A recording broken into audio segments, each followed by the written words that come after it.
I felt a lot of limitation when I was younger. The vision of myself was very, very limited. Man, I'm a little bit broken here, and so sport was the only thing I was really, really good at. It gave me a sensation of freedom, a reprieve from thoughts of being limited. I had a role, I had something to do, I belonged somewhere, and I think that was what really nurtured me. The worst thing that can happen in our lives is not to fail or to make mistakes, but it's to not touch our potential. What happens when you get under pressure? What happens when you're making mistakes? What happens when you're feeling anxious? What do you do? What can you do about it? I felt like it was unconditional. It embraced me. And then when rugby turned professional, it became highly conditional, because if I didn't perform, I'm gone. My name is Kyla Colvin.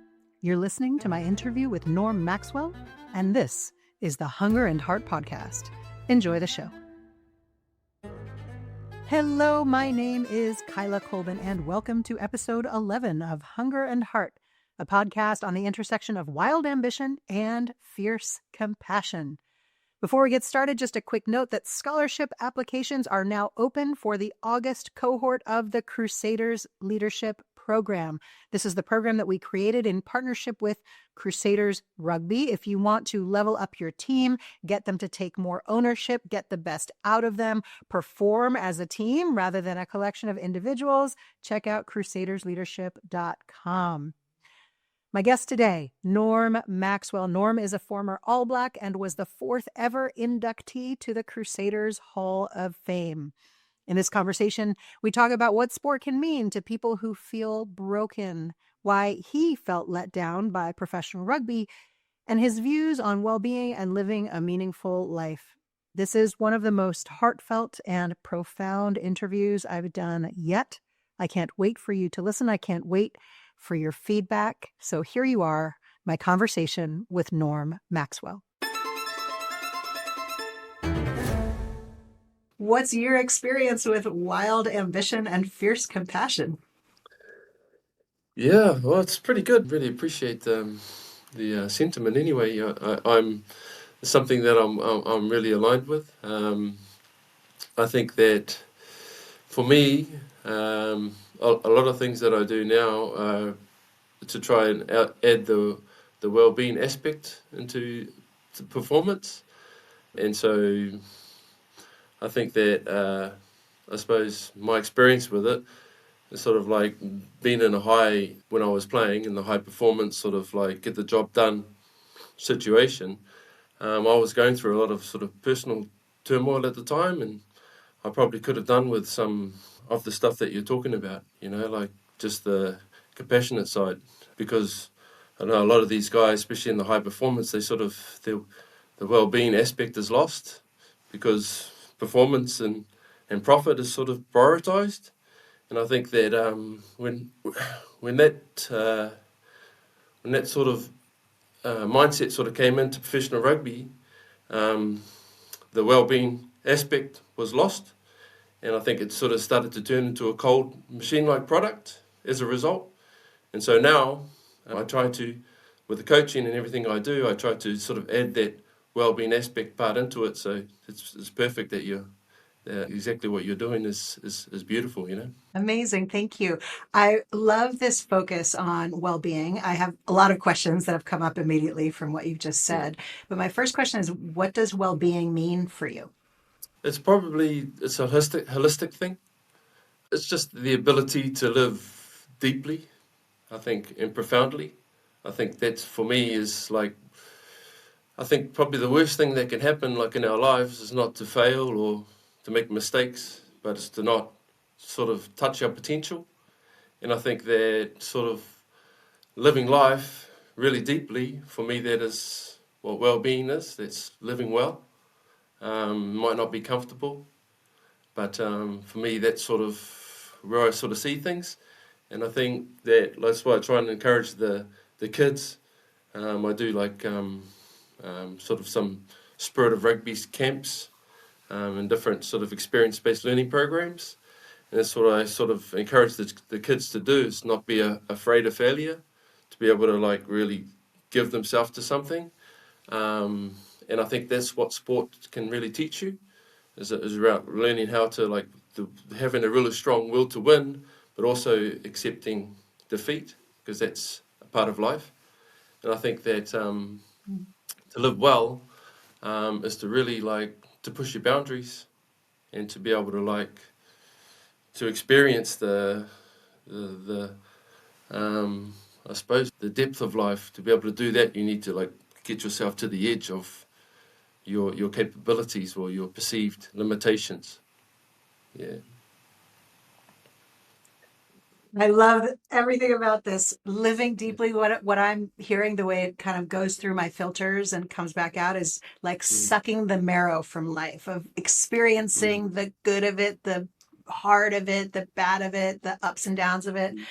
I heard you say that you run camps with kids. Can you tell me about those? What are those camps and how did you get into them? Again, sort of coming back from my own experience through rugby, I really learnt a lot through doing, And one of the things where, as a rugby player, you're expected to go and talk to schools and do different things like this, and encourage kids to sort of do their best and all this sorts of things. And so I just remember, as I was doing it, sometimes it's it's incomplete, because words don't teach, actions do, And so after I retired, I didn't really want to go back into professional rugby because I didn't really agree with the direction it was going in. As I talked about before, it was for me, as a young child, rugby really supported me, and it's something that was really sacred to me. And then with the professional rugby, as I talked about before, prioritising performance, profit, efficiency, the game started to lose some of the mana, I suppose, or the joy. It became like a machine. There's a few reasons for that, but a lot of it was just too much. And so coming out of that, I really wanted to do things, go into like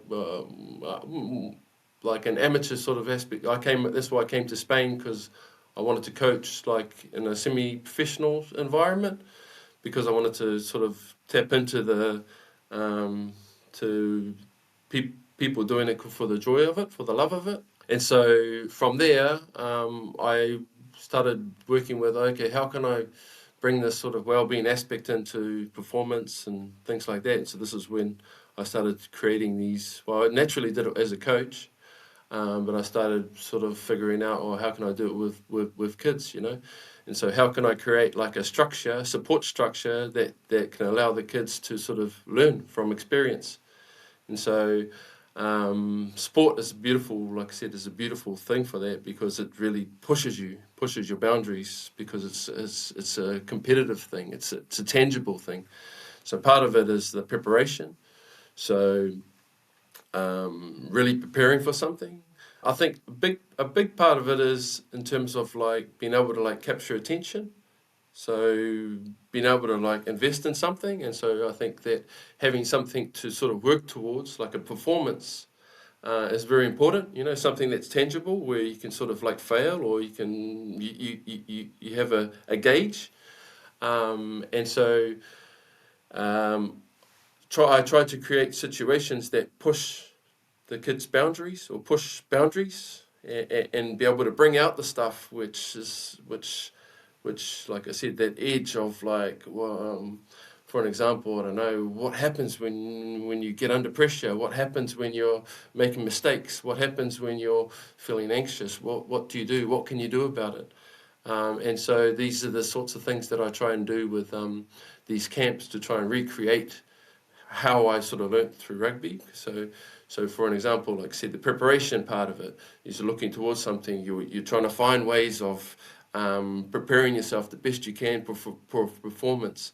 Then you have the performance, and this is when you're on. This is when things when you're facing competition where it's winning and you're losing, and it's, this is sort of like the this is the meat of it. Then afterwards there's the review. So what can I do? How can we get better? How can we do it? And then repeat, and this is just the trial and error of it.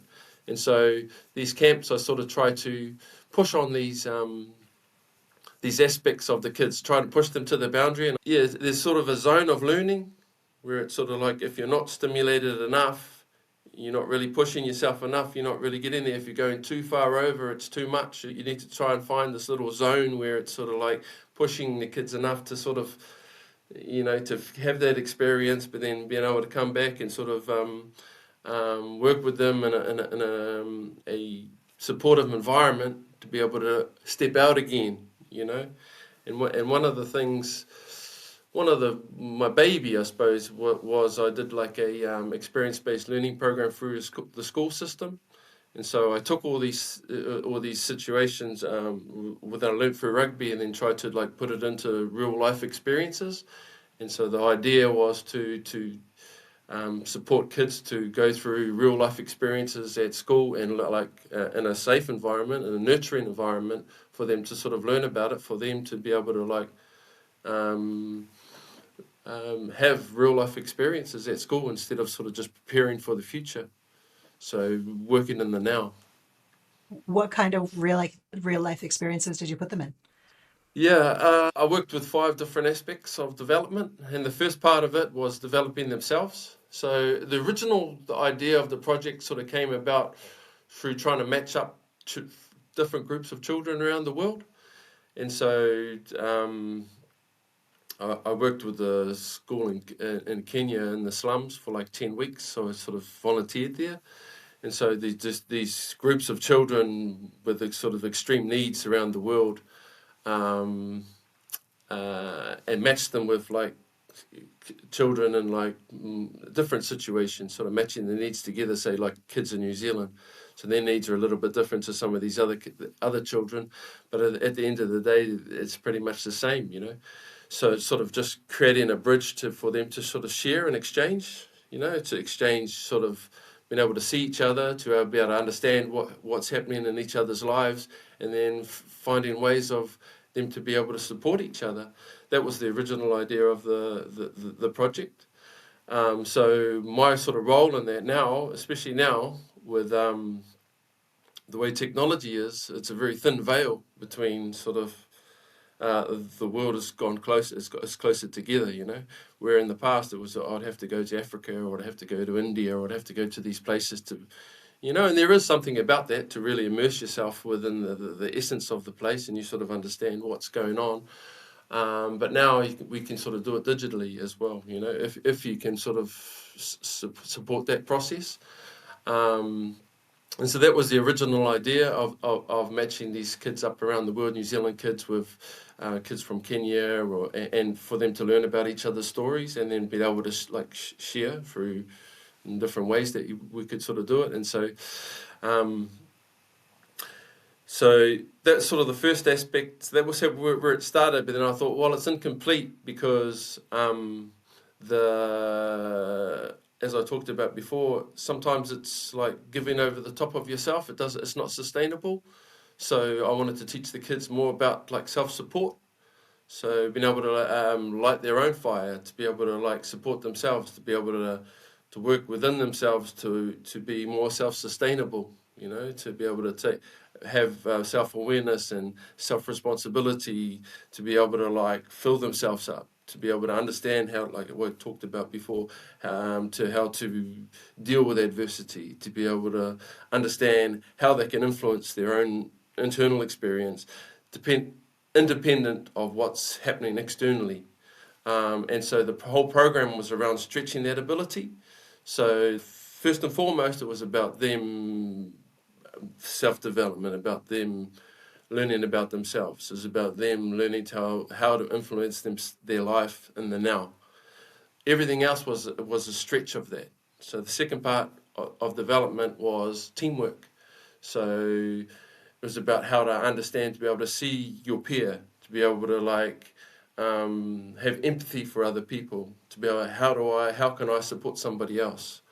How can I work together as a group, as you've talked about before, probably in some of your programs? How can we combine all of our individualities into a collective one, to be able to like do something that's greater than us, you know? And so that was the second part of it. And so that was sort of me, and that's sort of my wheelhouse, because I've been in teams all my life and sort of understand that part, you know. And then the third part was sort of environmental stuff, how to support the sort of environment. Being aware of the environment, being aware of how your choices impact the environment. And I did the pilot of it, but it sort of shut down because of COVID. I got stuck out of it. And so the second part was the environmental part. So we talked about like zero waste, and my partner's actually passionate about that, so she was in charge of that aspect of it, you know. And so it was sort of a collaboration as well, because my warehouse was the teamwork stuff. So I sort of did that. The other part of it, I bring in like a yoga teacher as well. So a yoga teacher was doing that individual stuff with the kids. She was teaching the kids about like a daily practice and things like that. So that was all part of the work there. The kids had to do like daily stuff, daily practice. I think it was like 15, 20 minutes a day, to be able to learn how to fill themselves up, to be able to give like efficiently. The next part was local community. And so we did some stuff with the local like homeless shelter. And so I just left that up to the teachers, or the group part, to sort of come with that. And so a big part of that so what they wanted to do is we wanted to go baking, do some baking for the children. Do some baking for to take down to the homeless shelter.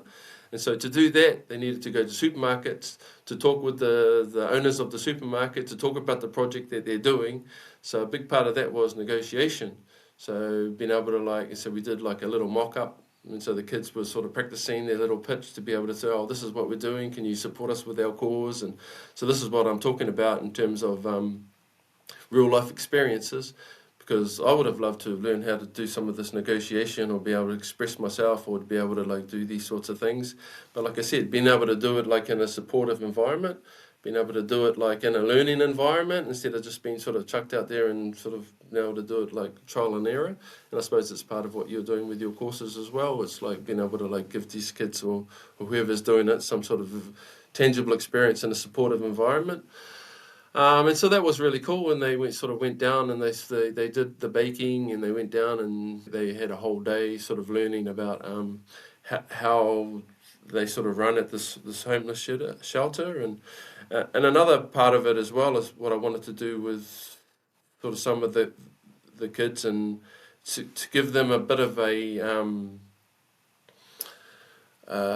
glimpse on what success is, what success means. Because sometimes we have this preconception of what success really means, you know. A lot of it's like monetary gain, or I don't know, fame, or whatever it is. Yeah, but sometimes success is, Or you win the championship.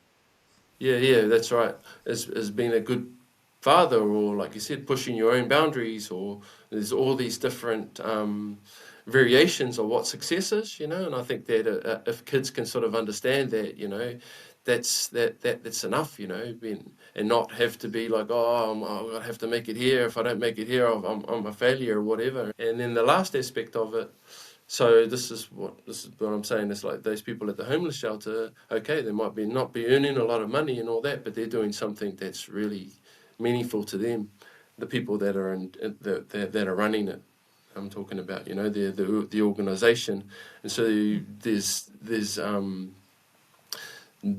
different perception of abundance, I suppose, you know. And they get an abundance of sort of compassion, or fulfillment, or whatever it is, you know, that they were experiencing there. So it's not just, like I said, being able to have like money or whatever. Not saying that anything like that's bad, but just the experience. I'd never really wanted kids to sort of think, well, man, if I didn't make it, if I wanted to be here and I didn't, you know, to actually understand that they can create success in their life no matter what, you know. It doesn't indeed to be dependent on being the best at something, you know. It can be, there's many different ways of achieving that. And then the last aspect was being the international part, which I talked about before. So I set up a Skype meeting with these children in Naivasha, and so the kids from New Zealand were singing songs and to each other and introducing themselves to each other and sharing sort of love through the screen. And the kids, they did like a gala and raised money and sent that over to the kids over in Kenya, and then the kids sent a big thank you back, and it was just an exchange, a beautiful exchange that we sort of set up there. So that was more being a global citizen, so understanding what's happening on the other side of the world and what impact they can make for each other, you know. And sometimes it's just thoughts, sometimes it's just sort of compassion with each other, you know, just to understand that some people are having a more challenging route than what I'm going through in some different ways, because like I said, it's not like one is more challenging than the other. Like I said, the needs are just different, you know. And so sometimes, like, I found like in sort of some Western society, some of the kids, they're lacking like an experience of like when you give, you get to experience what you really have, you know, what you have or what you're lacking. That's in the actual process of giving, you experience that, you know. And so sometimes I think some kids feel powerless, you know, and so to give them an experience, well, I can actually make a difference. I can actually make a difference to somebody else, you know. And then sometimes because these needs in some of these other countries are so obvious, it's easier to make that difference. Whether like, because I said like maybe $100 can change somebody's life over there, you know. $50 can change somebody's whole experience over there, you know. That's just on the money side of it, but yeah, and so that's pretty much it in a nutshell. And so it's just packaging something like that, a complete program that can make a lasting impact on kids, you know. What an incredibly beautiful program. And I love that you say you would have liked to do it. I would have loved to do it. I've got 3 stepsons. I would love for them to experience a program like that. There's so much power and centeredness in it. It sounds like an experience that supports young people to grow into themselves and have grounded confidence to be able to share love as they move through the world. I'd like to ask you, you mentioned that when you joined the Crusaders, you were going through some turmoil. You said that when you were at school, that rugby was a sacred space for you. Yeah. What was your childhood like? What was your context that led you to rugby and to get something from rugby that you could only find there? Yeah, that's a good question. When I was younger, I was sort of like, I won't go into the specifics of the situation, but I felt a lot of sort of limitation when I was younger, and so the vision of myself was very, very limited. Whether it be like I had dyslexia and within the school system and different things like this, and so the vision of myself was like, man, I'm a little bit broken here, you know. And so sport was the only thing I was really good at, you know, something that I actually was giving me something. And so it was a very important tool for me to be able to like put my energy into. It gave me a path of development. It gave me a path out, where in the school system it didn't. I was thrown to the side, you know. And so this is why, for me, I'm passionate around like giving kids like all these different avenues to be able to find a path of development or a path of support. You know, this is because if I didn't have that, I didn't know where I would be, you know. And so that was sort of like, it nurtured me in that way, and it gave me a space. Well, it gave me a sensation of freedom. It gave me a reprieve from having thoughts of being limited or broken and all these different things that were going on. I had a role. I had something to do. You know, I belonged somewhere, and I think that was what really sort of nurtured me. And when rugby started to become sort of professional, what I really enjoyed about it, I felt like it was unconditional at the time for me. It sort of embraced me. And then when rugby turned professional, it became highly conditional, because if I didn't perform, I'm gone. You know what I mean? I'm out. And so whether it be in my rugby team when I was at school or whatever, okay, yes, in some ways, looking back, I needed to, the reason why the coaches loved me and the teammates appreciated and respected me is because I was a good player, I suppose, you know. And so, but if you look at club rugby, maybe if I'm not like it's quite a accepting sort of environment in terms of like, okay, if I'm not the number one player, if I'm not a senior player, I can play for the Bees. If I'm not so good for the Bees now, I play for the President's grade. Okay, if I can't be playing anymore, I'll become a supporter. And so they're always a part of the community. Professional rugby is like, if you're not performing, if you're not doing the thing, you're gone.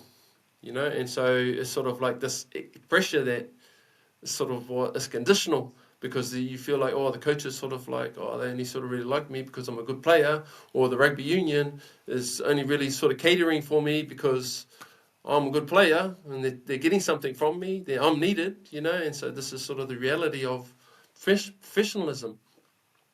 And so I sort of felt that, you know, and it sort of like was a little bit like, oh, okay, you know, I can see that I'm where I'm placed here. And so then I probably got to around 23 or 24, and I think that I had come so much further than what I thought I'd ever get to. And this was sort of like, because my expectations on my life were so low, and it happened so quickly because I turned professional when I was 19.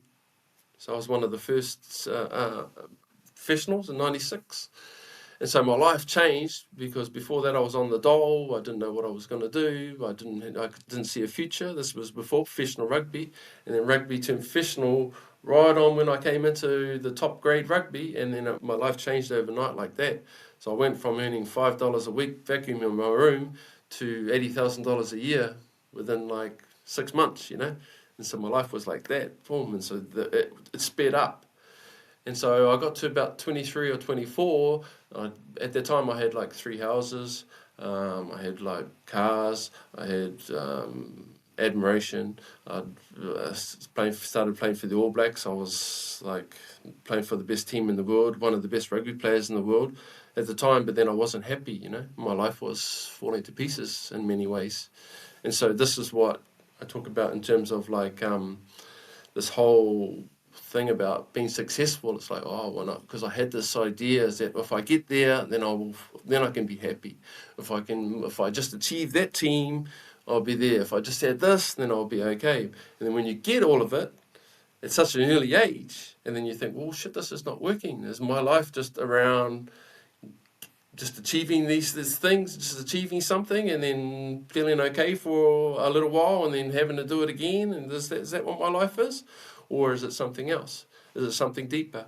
And so I think that experience of going from like very low expectations to blowing my expectations out of the stratosphere, going beyond anything I could have ever dreamed of, but then still feeling like I'm not happy or I'm missing something, that actually created like a little bit of disillusionment, because I'm like, well, I've been lied to here, you know.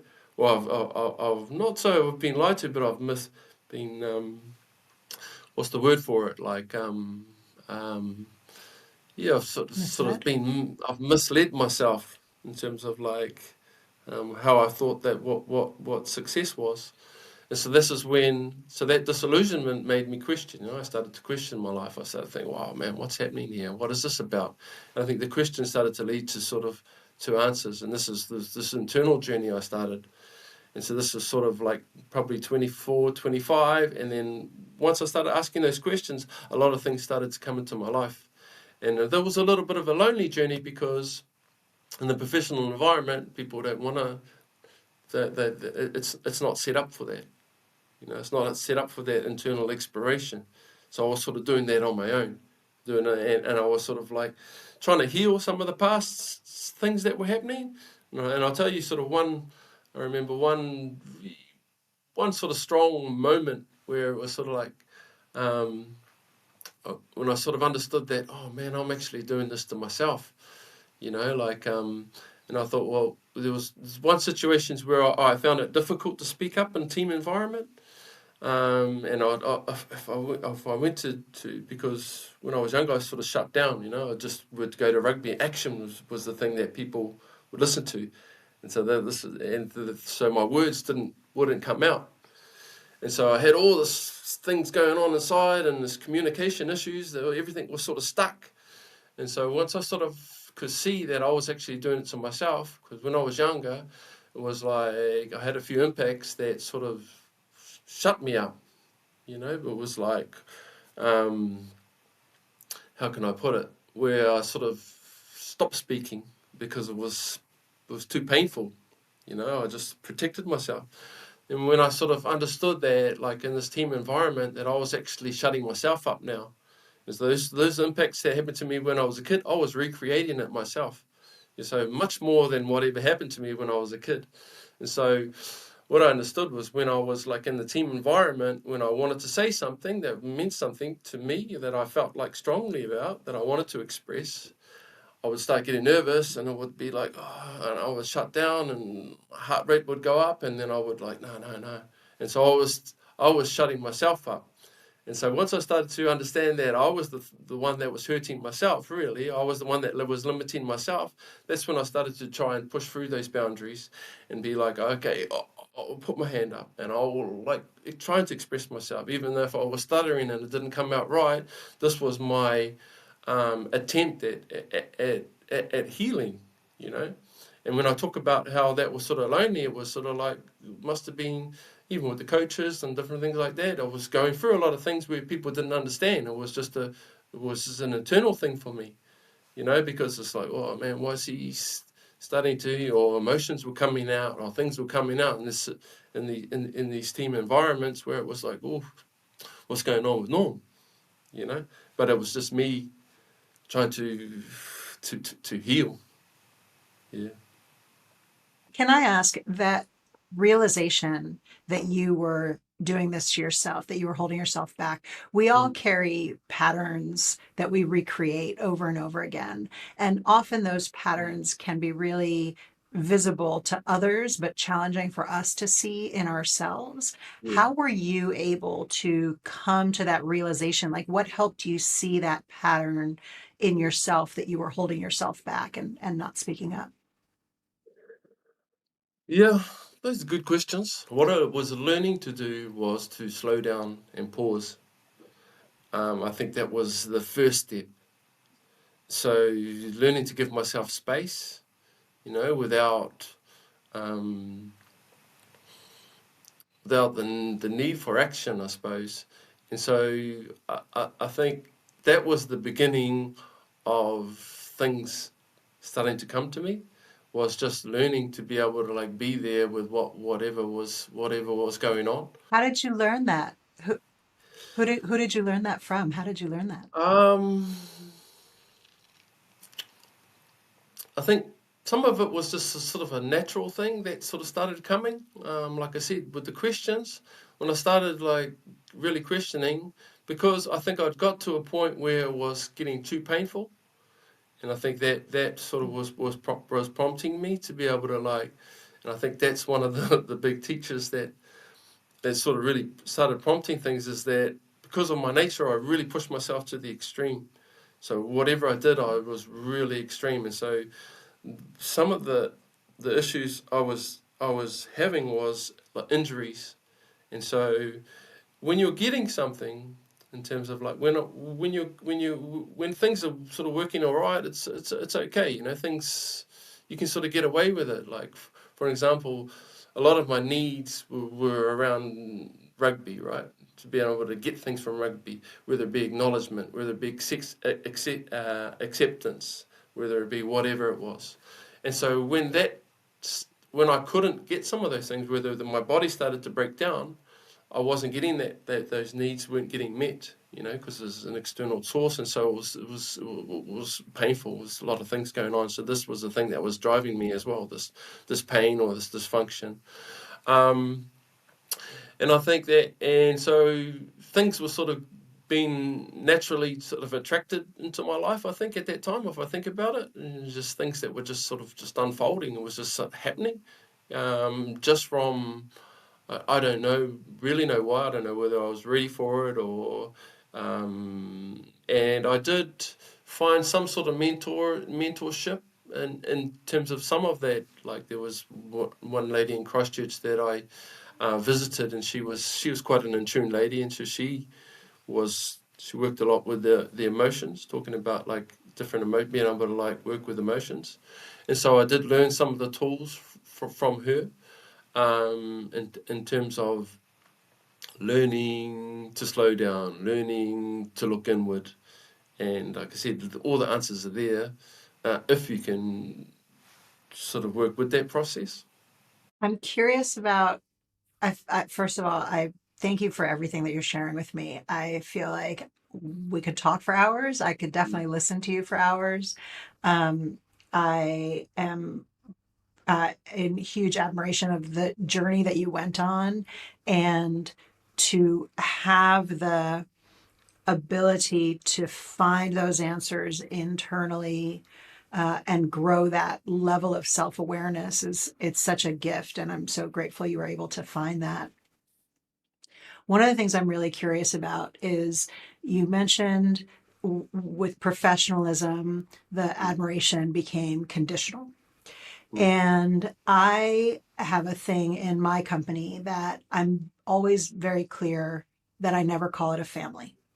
And I think people should not call their companies families, because if someone has control over your pay, then that's not family. If someone can fire you, that's not family. If like there's a thing in a company environment that is distinct to a family, and I think it's important to be honest about that.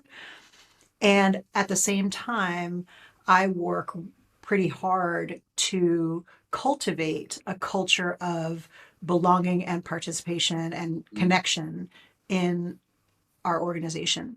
And so, my question to you, I guess, is when you say rugby with professionalism created conditions on their appreciation of you, do you think there is a way to run a professional team, whether it's rugby or business or any other professional team, that cultivates a sense of belonging, notwithstanding the fact that there are those boundaries in terms of behaviors that are required to be in this environment? Yeah, I think so. That's because you do get a contract, you have a contract for a certain period of time, and that's agreed upon. I'm here for, unless this is what I don't agree with how they work in Europe sometimes with some of these, it's like a football thing, where it's sort of like, oh, all right, with the coach or player or whatever, you're gone halfway through the season, or you're gone. You've lost 4 games in a row. Boom, we get somebody else in. And I think this creates at least give somebody a block of time where you've agreed upon where you're going to like ride it out. I think that's important, because it's a process. And that creates like short-term sort of thinking. It's like, oh man, I've got to get these results now, or else I'm gone. And so it stops you from actually branching out and trying something different, or building something. Because you want a complete program. You want a complete amount of time. And so I think that that can be clear, and if you're not doing the job, well, and somebody else can give it a go. I think that's fair enough. And I think part of it as well, it's like obviously you're in the starting team, and then you're within or you get dropped into the reserves, and that can be difficult because there's discretion there. Maybe you think you're doing good, and that's all part of it. But I think that I think it can work if it's worked within the actual support structure of the actual format. And so what I mean by that is like you need to put it as a priority. So if you're putting well-being as a priority, then that's one of your pillars of development. And so what I sort of saw, especially with professional, a lot of these guys are coming out broken. And also the system is working for only like a very, very sort of slim, like just the 1%ers, you know. So all of this resources, a lot of this coming in is only going to, what about all the 99% people that don't make it, you know? And so if it's just based on high performance, but if you put like the pillar of like well-being, and you have that, and you're conscious about it, and you're consciously creating that, and you're weaving that in at the same importance as like performance and all these other drills, because like when rugby turned professional, if you have a look at the sort of performance aspect of it from 1996 to now, there's massive leaps. There's been a massive amount of sort of attention that's put in. There's been a massive amount of progress that's made. But if you if you put it on a well-being level, it hasn't had that same effect. So guys are coming out of professional rugby broken. Guys are sort of like the ones that have been in academies and things like that. They come out like broken in a lot of ways, whether it be mentally, emotionally, physically, whatever it is. And so I think that if you consciously weave it in and you're consciously working towards something, then it's trial and error. But you've always got that sort of star in it. So I think that it's possible. So one of the things that was inspirational for me was that there's this rugby project in India that I've been involved with. And what attracted me to that is that it's a very beautiful project that an English guy created a rugby club there like 20 years ago, and just for the fun of it, he's a diplomat, and he just saw the kids this is from Kolkata, so one of the most densely populated sort of cities in the world, and these kids just came out of the slums and all that, were gravitated towards this rugby ball, and so his project sort of morphed into something from just a fun thing that he wanted to do with his mates, play rugby and make a club like that, to something different, because he understood that these he could find a way that this rugby club can support these kids, because a lot of them are just coming from the streets. And so this is what I'm talking about. So their priority was, yes, they wanted to be good rugby players, yes, they wanted to get better at rugby, but their priority was supporting the well-being of these kids. And because the need was so great, it didn't take much to be able to support the individuals or the community. And so this was very inspirational. So I've gone there probably 4 or 5 times and volunteered there to be able to like learn from them. And you should see what's happening there. It's beautiful. It's like thousands of children, the girls and everything. The things that's happening in the name of sport is magnificent. You know, and of course they don't have like pressures of like being able to perform or being dropped or whatever. But it's just a matter of priority. Being able to like put that there. And so this is why I think that we need to like weave that back in. So with that sort of priority, right, of well-being, 100% of the people that are involved can be successful in that. You know, whether it be performance, it's a small amount, and all it is, like I said, all it is about paying attention to it, being able to like figure out, okay, what does well-being mean? What does it mean to us? And how can we develop that? And how can we quantify it? You know, because it's a little bit more challenging, because on a physical level, okay, you can on a mathematical level, okay, I run 2 minutes. Now I can do it in 1 minute or whatever. You can sort of gauge that. But how do you gauge like joy? How do you gauge like well-being, or whatever your definition of well-being is? How do you gauge that? And I think and performance will come from that, because it's a key. You know, it's a key to be able to like open people up.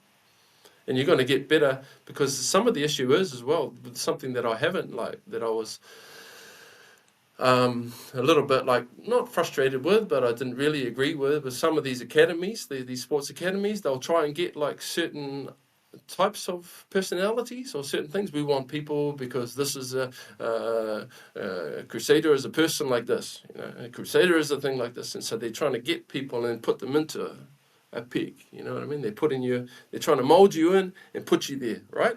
Because this is what a good thing is. This is what a Crusader is, or this is what an All Black is, or this is whatever we are.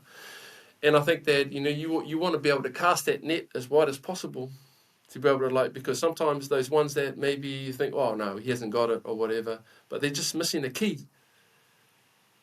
You understand what I'm saying? They're missing something that's maybe it's not a personality trait. Maybe it's just maybe they've got all the talent in the world, but there's one aspect that's sort of letting them down. Maybe you don't understand it, but if you're in line with that, you can find out a way of getting the best from every single person.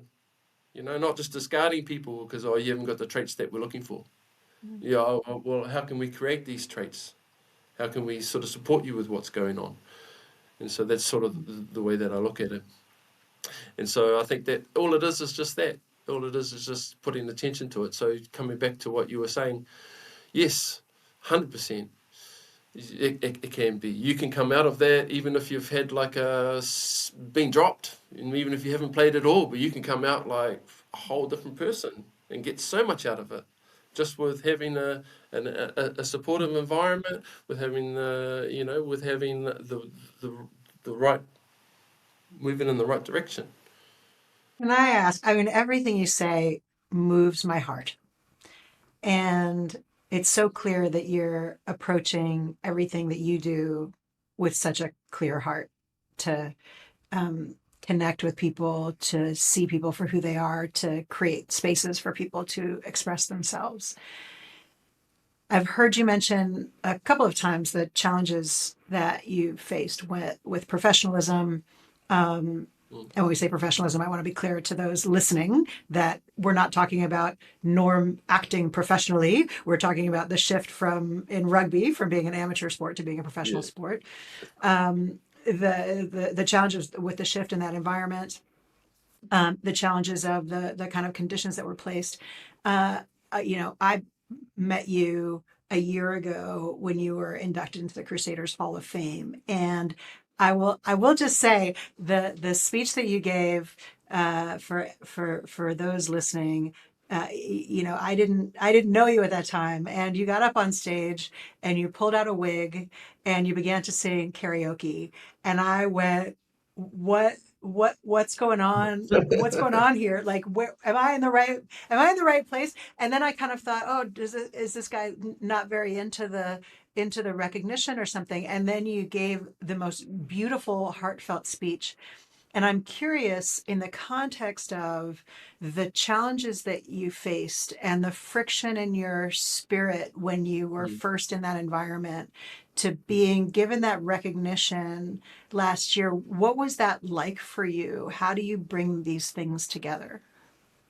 I think that, as I talked about in the speech as well, it's I never really, I suppose one part of you wants to feel acknowledged, part of me is hungry for that, and was needing that, at the time. And that was one of the biggest driving forces on me playing that career. And so I suppose to be able to receive that, it was fulfilling in some ways, But on the other level, it's what I've learned is that the only one who can really do that is myself, And so I think that, it was really nice, but then I feel for everybody else that it contributed, whether it be my good friend who's the groundsman, or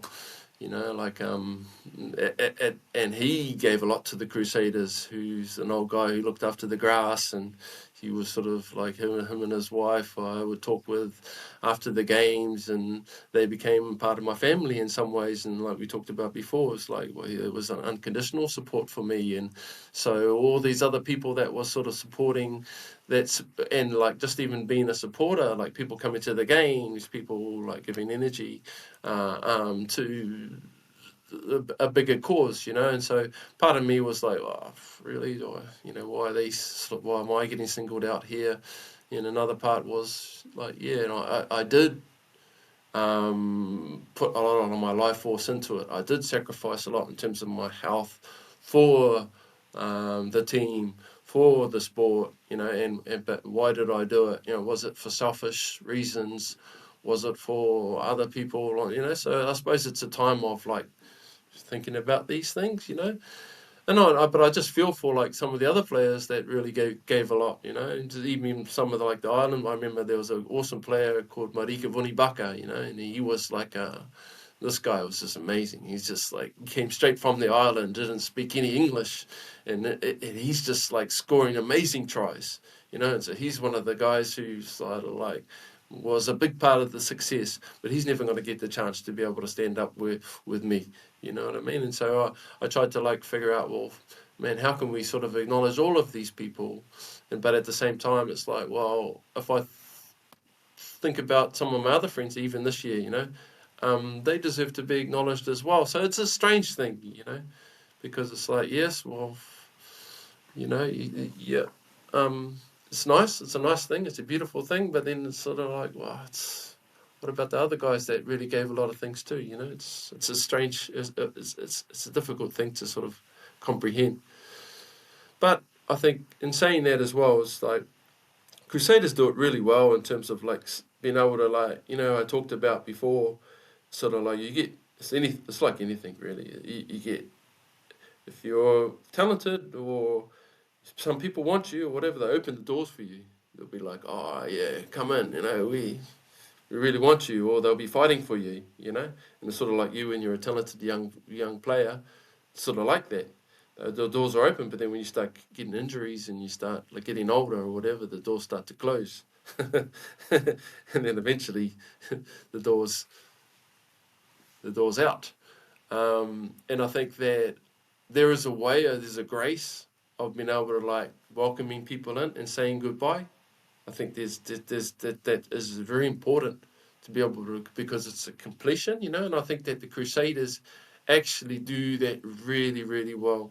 So they welcome you in, but they say goodbye properly as well, and I think that is very, very special, because I've met so many people, the professional rugby players that have come out that other side who have just been like kicked in the ass on the way out.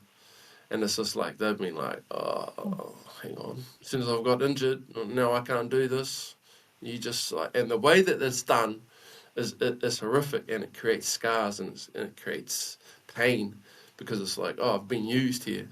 I've been used and abused, and I've just been used up, and I've been kicked out.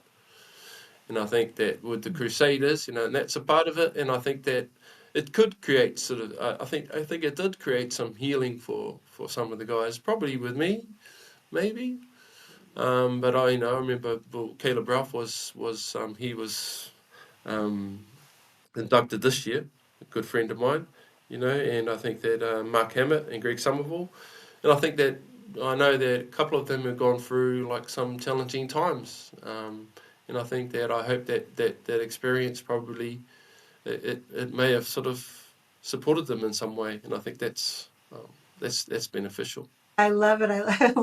We're almost out of time, but I'm loving everything you're saying. Yeah. Did you feel that your acknowledgement in some way diminished the folks who didn't get the same acknowledgement? Oh. Diminished it.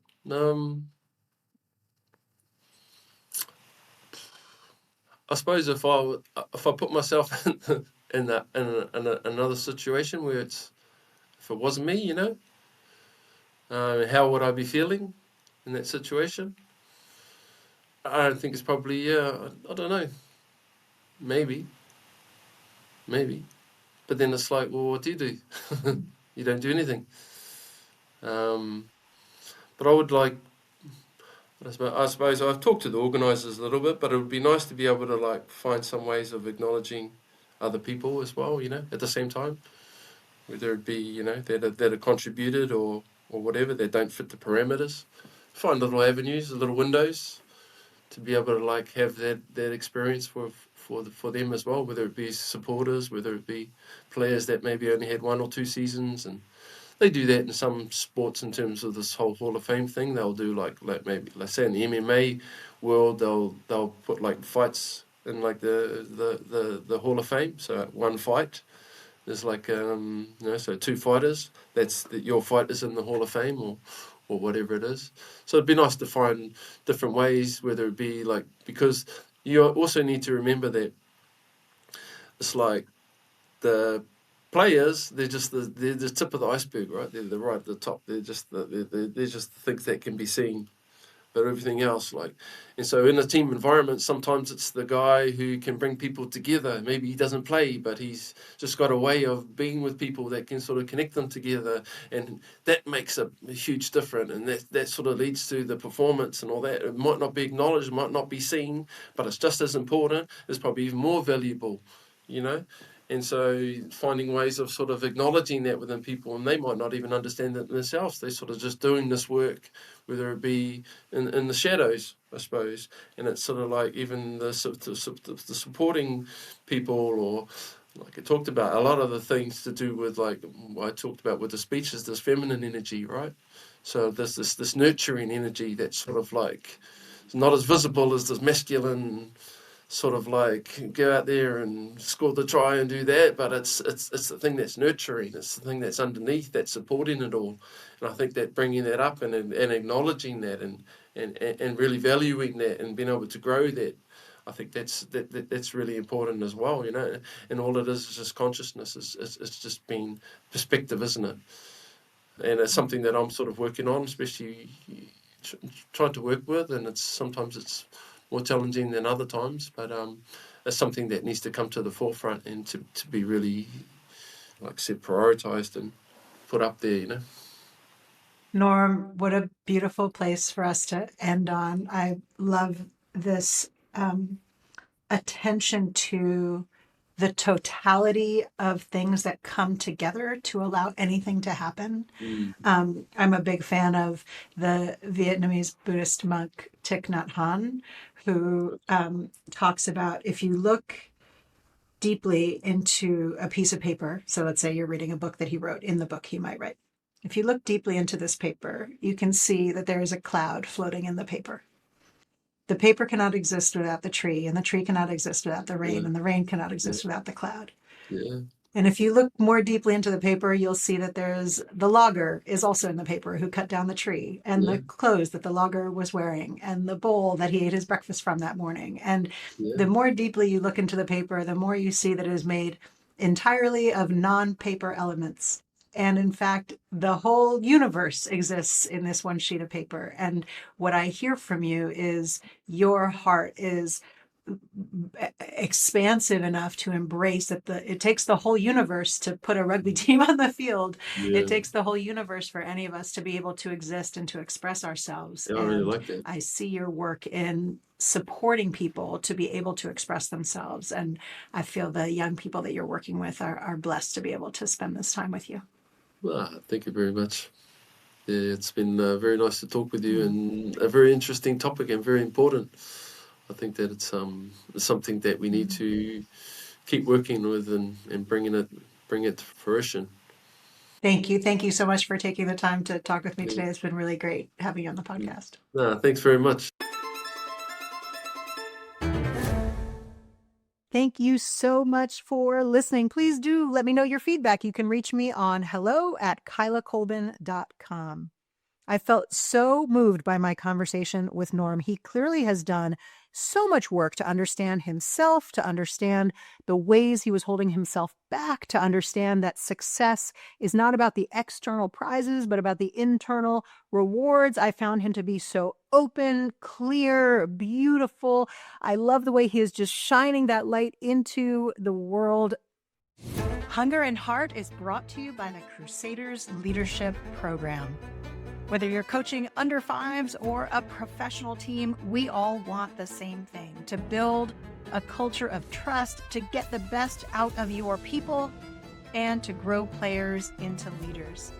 The Crusaders Leadership Program lets you get up close and personal with some of the greatest rugby legends of all time. People like Sir Wayne Smith, Sam Whitelock, Kieran Reid. You'll connect with a global group of ambitious, caring coaches from a range of codes and backgrounds. And most importantly, you'll gain skills and techniques to drive impact and outcomes for your team. The Crusaders Leadership Program is a 2-week, high-intensity virtual experience. It is delivered exclusively online, accessible from anywhere. Hunger and Heart listeners get 10% off the full price of the program, use the code HUNGER at checkout. You can find out more about the Crusaders Leadership Program at crusadersleadership.com. That's crusadersleadership.com.